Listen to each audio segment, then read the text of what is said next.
जो अब तक नहीं खौला वो खून नहीं पानी है, जो काम ना आए किस्मत लिखने वो बेकार जवानी है।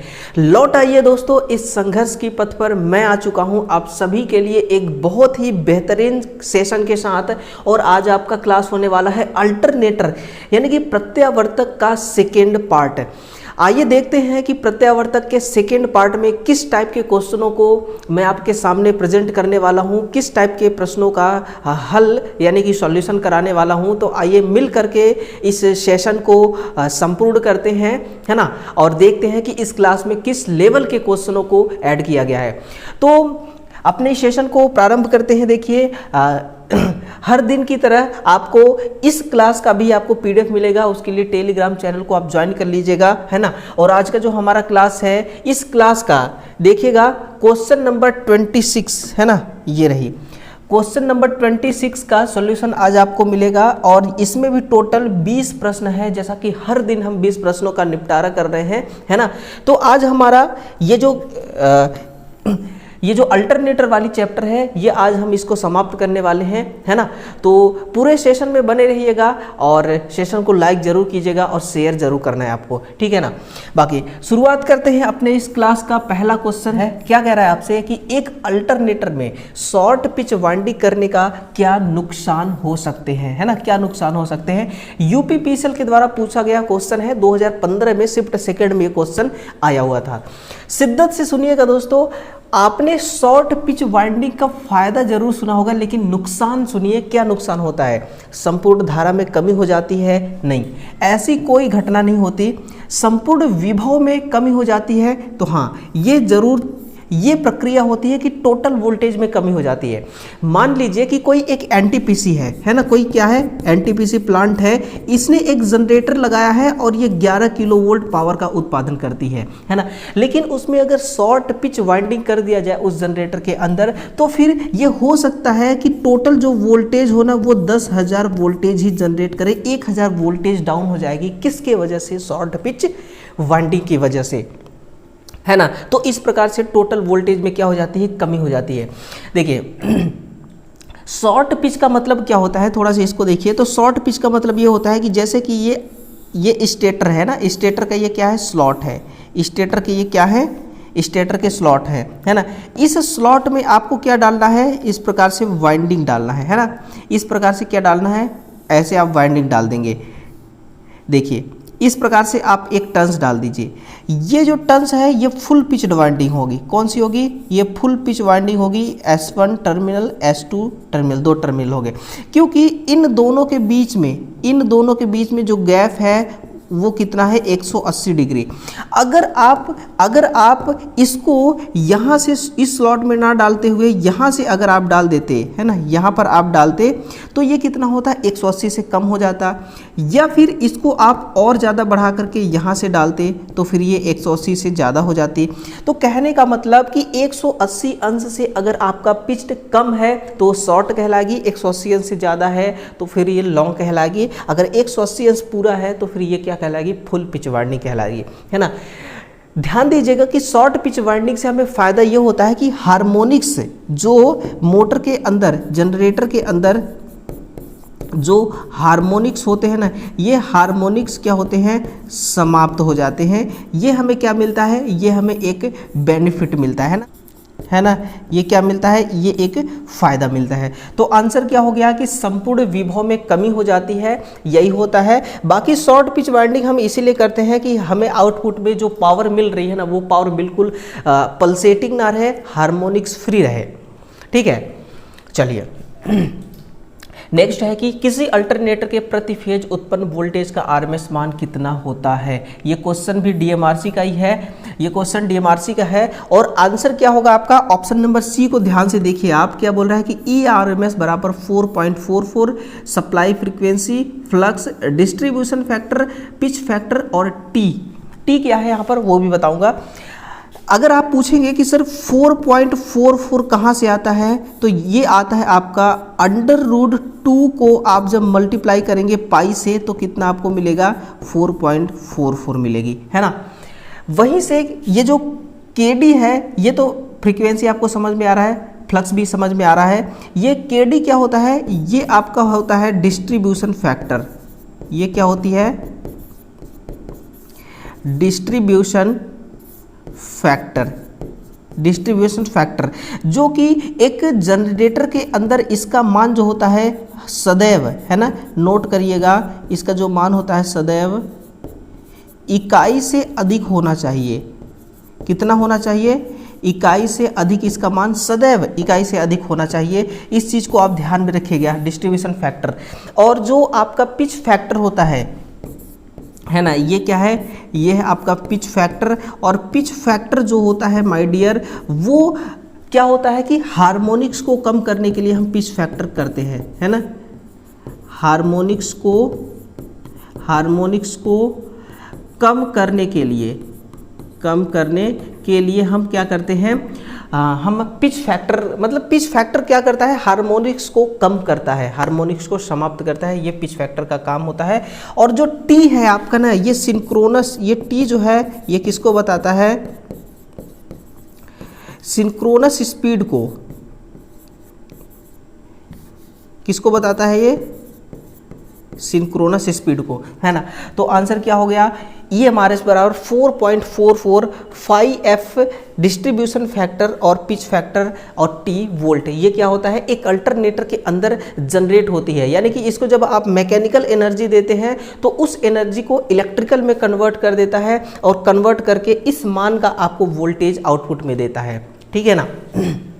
चलिए एक एक चीज़ों को, एक एक छोटी से छोटी चीज़ों को समझते हुए चलेंगे हम, और ताकि आपको आपके एग्जाम में कोई दिक्कत ना हो, है ना, कि कौन सी चीज़ कैसे आई। आपका कॉन्सेप्ट तभी क्लियर होगा जब आप तसल्ली से क्लास को देखेंगे और क्वेश्चनों को समझेंगे।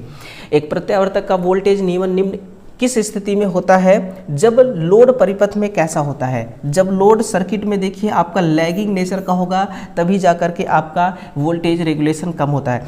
वोल्टेज रेगुलेशन का मतलब क्या हो गया, इसका मतलब होता है कि अगर आपका जनरेटर नो लोड की कंडीशन में है तो उस टाइम पे वोल्टेज कितना है ना, और फुल लोड की कंडीशन में जब आती है उस टाइम पे वोल्टेज कितना हो जाता है, यानी कि जब लोड डालेंगे तो कुछ ना कुछ वोल्टेज डाउन होगा टर्मिनल का। तो जो गैप आता है इन दोनों के बीच का ना, उसी को कहा जाता है रेगुलेशन। प्रत्यावर्तित्रों में डैम्पर्स वाइंडिंग मशीनों के किस स्थान पर स्थापित किया जाता है, तो उसको आप यहाँ से खुद देख सकते हैं। यहाँ से आप खुद देखिएगा, ये क्या है, ये वाला जो पोर्शन दिखाई दे रहा है आपको ना, ये क्या कहलाता है, इसका पोल शू कहलाता है ना। ये क्या कहलाता है, पोल शू। तो पोल शू में आप देख पा रहे होंगे कि पोल शू में यहाँ पर आपको ब्लैक कलर का इस प्रकार से नज़र आ रही है। इसको हम क्या कहते हैं, है ना, इसी को हम कहते हैं डैम्पर्स वाइंडिंग। ये पोल के जो शू आकार होता है, पोल के जो नोक वाले एरिया पे होता है, उसी एरिया पे हम डैम्पर्स वाइंडिंग को लपेटते हैं, है ना। ये डैम्पर्स वाइंडिंग होता है और ये पोल शू में लपेटी जाती है। कहाँ पर इसको हम लपेटते हैं, पोल शू में लपेटते हैं। कमेंट में छापिएगा कि इसका इस्तेमाल किस लिए, हम किस पर्पस से हम इसको हम लगाते हैं डैम्पर्स वाइंडिंग को। स्टीम से चलने वाली प्रत्यावर्ती समांतर में प्रचलित हो रहे हैं, यदि इनके लोड को परिवर्तित करना हो तो कैसे करेंगे। सिंपल सी बात है दोस्तों, अगर आप प्राइम मूवर के माध्यम से अगर आप किसी स्टीम से चलने वाले अल्टरनेटर को चला रहे हैं, है ना, चाहे पैरेलल में चला रहे हैं या विदाउट पैरेलल में चला रहे हैं, बिना विदाउट सिंक्रोनाइज के चला रहे हैं, है ना, अगर स्टीम की मात्रा को कम कर देंगे तो इसका जो स्पीड है वो ऑटोमेटिक क्या हो जाएगी, डाउन हो जाएगी, है ना। जैसे कि अगर कोई, जैसे कि कोई भी इंसान है, बहुत ज़्यादा उछल रहा है ना, बहुत ज़्यादा उछल रहा है, अगर उसका घर से खर्चा पानी बंद कर दिया जाए ना, तो उछलना वो अपने आप कम कर देगा, है ना। तो उसका प्राइम मूवर क्या है, वो है। अगला क्वेश्चन देखिएगा कि यदि संयंत्र में अधिक लोड की मांग होती है तो प्रत्यावर्तकों को किस क्रम में जोड़कर इस मांग को पूर्ति की जाती है ना। ये एक पैनल है, यहाँ पर देखिएगा, यहाँ पर क्या है कि दो अल्टरनेटर हैं, दोनों अल्टरनेटर को समांतर क्रम में जोड़ा गया है, यानी कि सिंक्रोनाइज किया गया है। तो इसको हम हमेशा समांतर क्रम में जोड़ करके सिंक्रोनाइज करते हैं, हम कभी भी इसको श्रेणी क्रम में नहीं जोड़ सकते, क्योंकि समांतर में हमें एक जो राशि होती है ना, समांतर क्रम में, वो राशि कौन सी है, वोल्टेज, ठीक है ना, वो कौन सी राशि है, वोल्टेज है। ये वोल्टेज हमें एक समान मिलता है, कैसा मिलता है, एक समान वोल्टेज मिलता है पैरेलल में, इसीलिए समांतर क्रम में इसको जोड़ा जाता है। और जब भी हम इसको पैरेलल ऑपरेशन करेंगे तो इसके पास में एक डिस्ट्रीब्यूशन बोर्ड है ना, कंट्रोल बोर्ड होता है। इस कंट्रोल बोर्ड में सारे उपकरण लगे होते हैं इसको कंट्रोल करने के, और इंडिकेटर वगैरह लगा होता है ना, जिससे पता चलता है कि पावर फैक्टर कितना है ना, करंट कितना चल रहा है, वोल्टेज कितना है, सारी चीज़ें हमें पता चलते रहता है। समुन्नत ध्रुव प्रारूपी रोटर में अधिकतम ध्रुवों की कितनी संख्या होती है, तो ये देखिए बहुत ज़्यादा होती है, 6 से 40 पोल तक। आप देख रहे हैं ना, ये जो पोल दिखाई दे रहे हैं आपको, एक है ना, यहाँ पर आप देखिएगा ये एक पोल है, ये 2 है, ठीक है ना, ये 3 है, ये 4 है। इस प्रकार से कम 6 और ज़्यादा से ज़्यादा 40 तक, कितना, 6 से 40 तक इसमें पोल हो सकते हैं। ये एग्जाम्पल के लिए मैं आपको दिखा रहा हूँ। और इसमें देखिए क्या है, इसकी स्पीड बहुत कम है। अगर 40 पोल की स्पीड निकाली जाए तो कितनी होगी, 120 गुणे 50 हर्ट्ज फ्रीक्वेंसी और 40 पोल है ना, कितने हो जाएंगे, 4 3 12 30 हो गया, 3 5 15, 150 आरपीएम, कितना, 150 आरपीएम। यानी कि एक सीलिंग फैन की अगर देखा जाए, एक सीलिंग फैन है ना, अगर सीलिंग फैन की स्पीड देखी जाए तो वो लगभग 275 से लेकर के 350 आरपीएम होता है उसकी स्पीड। तो यहाँ सीलिंग फैन के स्पीड से भी इसकी स्पीड कम है। तो फिर आप कहेंगे कि फिर इतना डाउन स्पीड वाला हम रोटर यूज में क्यों लेते हैं, तो इसकी स्पीड बेशक बहुत डाउन होती है लेकिन इसमें पावर बहुत ज़्यादा होता है। कैसे पावर ज़्यादा मिलता है, क्योंकि ये जो आपको एयर गैप दिखाई दे रहा है, ये जो गैप दिखाई दे रहा है ये एयर गैप है। यहाँ पर एयर गैप का मान बहुत ज़्यादा होता है, जिससे क्या होता है, इसका जो रिएक्टेंस का मान होता है वो डाउन हो जाता है, और रिएक्टेंस के जस्ट उल्टा होता है पावर। रिएक्टेंस कम होता है तो पावर ज़्यादा मिलता है, तो आउटपुट में पावर ज़्यादा मिलता है। इससे हमें, भले से इसकी स्पीड बहुत कम होती है, इसीलिए हम इसका इस्तेमाल करते हैं। और ज़्यादातर देखा जाए दोस्तों तो इसका इस्तेमाल कहाँ पर होता है, कि जो पानी से बिजली बनाई जाती है ना, हाइड्रो टर्बो अल्टरनेटर में इसका इस्तेमाल करते हैं। फिर है नेक्स्ट क्वेश्चन है क्वेश्चन नंबर 28 कंप्लीट। 29 क्या कह रहा है आपसे, एकल फेज अल्टरनेटर व्यापक स्तर पर किस क्षमता के बनाए जाते हैं, है ना। तो ये है आपके 65 kVA, कितना, 65 kVA तक के जो जनरेटर हैं सिंगल फेज वाले ये बनाए जाते हैं। ऐसा नहीं कि इससे ज़्यादा केवीए का, इससे ज़्यादा क्षमता का नहीं बनाया जा सकता, बनाया जा सकता है, लेकिन खर्च बढ़ जाएगा। खर्च बढ़ने से क्या होगा कि खर्च तो बढ़ जाएगा, है ना, लेकिन पावर हमें कम मिलती है, ठीक है ना। फिर ज़्यादा केवीए का हमें बनाना है, ज़्यादा कैपेसिटी का, ज़्यादा क्षमता का बनाना है, तो फिर हम सिंगल फेज नहीं, हम 3 फेज का बनाते हैं, है ना। तो सिंगल फेज अगर 65 kVA से ज़्यादा का बनाएंगे तो फिर खर्चा तो बढ़ जाता है लेकिन पावर भी घट जाती है, इसलिए हम इसको नहीं बनाते हैं, ठीक है ना, ये बात होती है। और ये आपको हमेशा आउटपुट में, किसमें, आउटपुट में ये पल्सेटिंग पावर देती है। कैसे पावर देगी, आउटपुट में ये हमेशा पल्सेटिंग पावर देती है, ठीक है ना, पल्सेटिंग पावर देती है। और पल्सेटिंग पावर यानी कि हार्मोनिक्स युक्त ये पावर देती है, और हार्मोनिक्स युक्त पावर हमें नहीं चाहिए, इसके वजह से सिंगल फेज ना बना करके 3 फेज का बनाते हैं, ठीक है ना। देखिए नेक्स्ट क्वेश्चन है 31 नंबर का, कि एक अल्टरनेटर के शाफ्ट में, है ना, रुकिए, एक अल्टरनेटर के शाफ्ट में स्थापित एक्साइटर का एक्साइटेशन वोल्टेज लगभग कितना होता है, ठीक है ना, कितना होता है। ये क्वेश्चन आपके लिए बिल्कुल न्यू है, मुझे पूरा यकीन है कि ये क्वेश्चन आपके लिए पूरा नया क्वेश्चन है, फर्स्ट टाइम आपके सामने आया हुआ है। आंसर होगा कि 200 वोल्ट से लेकर के 750 वोल्ट। किसकी हम बात कर रहे हैं, जो अल्टरनेटर में जो रोटर का फील्ड वाइंडिंग होता है उसको चालू करने के लिए, यानी कि स्थिर चुंबकीय क्षेत्र उत्पन्न करने के लिए हम एक एक्साइटर लगाते हैं। अगर एक्साइटर लगा हुआ है तो दोस्तों एक बात आपको ध्यान रखना चाहिए कि 3 kVA, कितना, 3 kVA से अधिक क्षमता का आपका, अधिक क्षमता वाली आपका क्या है, ये अल्टरनेटर है ना। 3 kVA से अधिक क्षमता वाली अल्टरनेटर है, तभी जाकर के उसमें एक्साइटर लगा हुआ है। अगर 3 केवीए से नीचे कैपेसिटी वाली अल्टरनेटर होती है तो फिर ब्रिज सर्किट वहां पर लगाते हैं एसी को डीसी में कन्वर्ट करने के लिए, एसी को डीसी में कन्वर्ट करने के लिए, है ना। तो ये आउटपुट में क्या देता है, डीसी, और फील्ड वाइंडिंग को ये डीसी प्रदान करता है, रोटर के जो फील्ड वाइंडिंग्स होते हैं उसको डीसी प्रदान करती है ना। तो ये है, छोटी छोटी चीज़ों को पढ़ते चलिए, छोटी छोटी चीज़ों को समझते चलिए और आपका सिलेबस भी कंप्लीट हो जाएगा। अल्टरनेटर क्या चीज़ है उसको भी आप समझ जाएंगे, है ना। डिस्ट्रीब्यूशन फैक्टर से आप क्या समझते हैं, डिस्ट्रीब्यूशन फैक्टर से आप क्या समझते हैं, तो डिस्ट्रीब्यूशन फैक्टर जो होता है ये सभी कॉइलों को ईएमएफ का वेक्टर जोड़ बटा सभी कॉइलों में ईएमएफ का सीधा जोड़ होता है। देखिए इसमें पोल की संख्या जितना ज़्यादा होगा, है ना, इसमें पोल की संख्या यानी कि जो डिस्ट्रीब्यूशन फैक्टर होता है ये व्युत्क्रमानुपाती होता है किसके, पोल के, है ना। पोल की संख्या जितना ज़्यादा होगी डिस्ट्रीब्यूशन फैक्टर का मान उतना ही कम होता है, इतना आपको ध्यान रखना है ना। और इसका फॉर्मूला क्या होता है, तो एक बार फॉर्मूला को लिखिएगा, है ना। डिस्ट्रीब्यूशन फैक्टर बराबर होता है n साइन n अल्फा बटा 2 फिर n साइन अल्फा बटा 2, है ना। ये क्या है, ये इसका सूत्र है, ये इसका क्या है, फॉर्मूला है। ऑप्शन नंबर ए इसका सही आंसर हो चुका है, ठीक है ना दोस्तों। चलिए अगला क्वेश्चन है आपका 32 नंबर का कि सिंक्रोनाइजिंग करने के मुख्यतः क्या लाभ होते हैं। पढ़िए, यदि पावर स्टेशन से लोड की मांग बढ़ जाए तो अन्य अल्टरनेटर पैरेलल में चलाकर मांग पूरी की जा सकती है। ये बिल्कुल सही बात बोल रहा है, ठीक।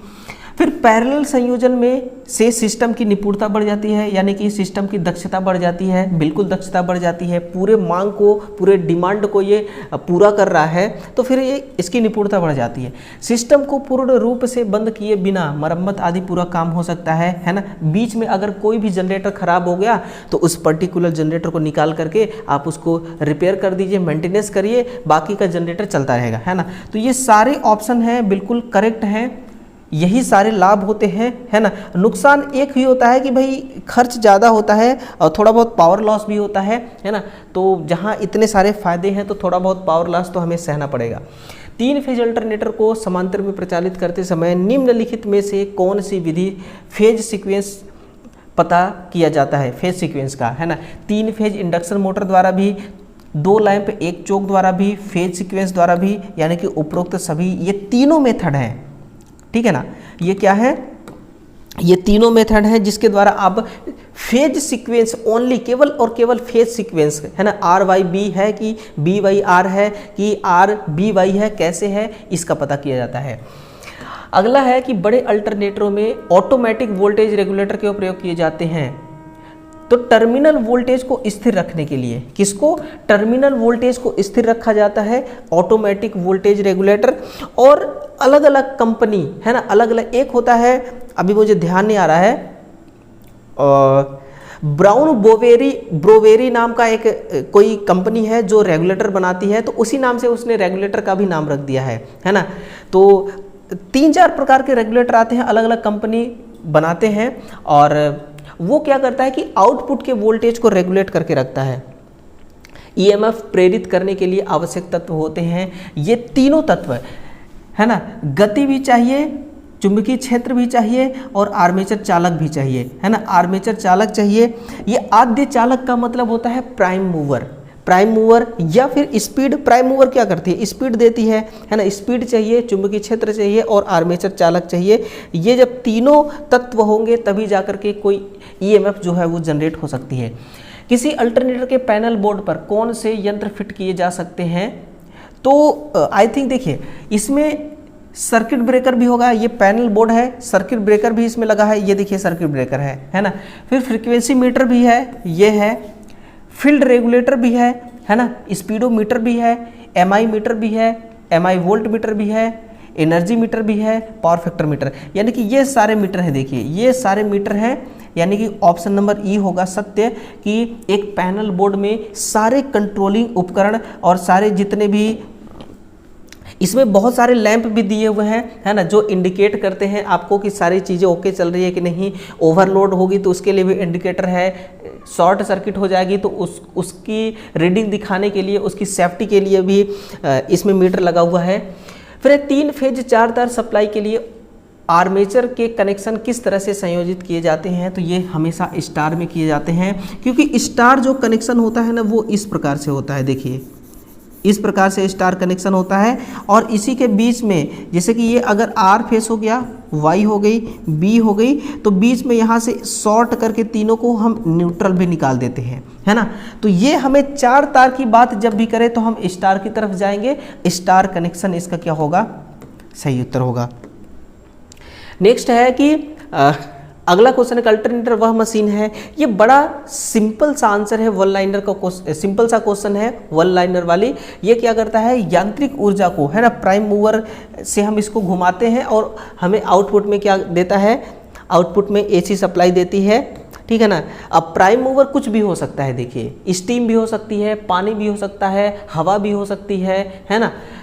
शून्य भार की स्थिति में एक प्रत्यावर्तक द्वारा प्रेरित वोल्टेज उसके टर्मिनल वोल्टेज के बराबर होता है। जितना टर्मिनल पर वोल्टेज हो, मतलब कि अगर किसी अल्टरनेटर में कोई एक अल्टरनेटर है जो वोल्टेज उत्पन्न कर रहा है ना, तो अगर उस पर कोई भार नहीं लगा हुआ है तो उस कंडीशन में जितना वोल्टेज है उतना ही वोल्टेज उसके टर्मिनल पर भी होगा, है ना। ये बात कह रहा है। तो टर्मिनल वोल्टेज के बराबर होता है प्रेरित वोल्टेज या प्रेरित ईएमएफ। लास्ट क्वेश्चन की तरफ देखेंगे कि एक प्रत्यावर्तक के रोटर फील्ड वाइंडिंग को डीसी पावर सप्लाई हेतु कितने स्लिप रिंग की आवश्यकता पड़ती है, तो ये माय डियर ओनली 2। कितने, 2।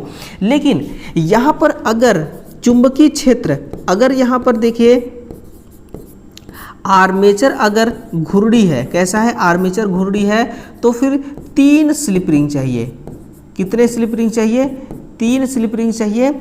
और वहीं पर अगर चुंबकीय क्षेत्र घूम रहा है ना, अगर चुंबकीय क्षेत्र घूम रही है तो फिर 2 स्लिप रिंग की आवश्यकता पड़ेगी ओनली, है ना। कितना, 2 ही स्लिप रिंग की आवश्यकता पड़ेगी। यहाँ पर देख रहे हैं ये है 2 स्लिप रिंग, है ना, ये 2 स्लिप रिंग है। यहाँ पर कार्बन ब्रूस लगा हुआ है। अब यहाँ से आप आउटपुट ले लेंगे, ठीक है ना। तो इस प्रकार से होता है 2 स्लिप रिंग और 3 स्लिप रिंग का खेल, ठीक।